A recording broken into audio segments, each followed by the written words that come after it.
Okay, I thought I would give a little look at this wheel because I've never seen anything like it before.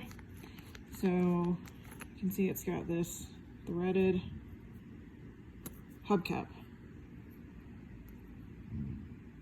It's very greasy. And then under that is this little split washer. And then the wheel will come right off of the hub. Sorry, I'm not really good at this thing, but. And then next we have a 3/8. I kind of loosened everything a little bit so that I could do this a little quicker. Little 3/8 tiny nut,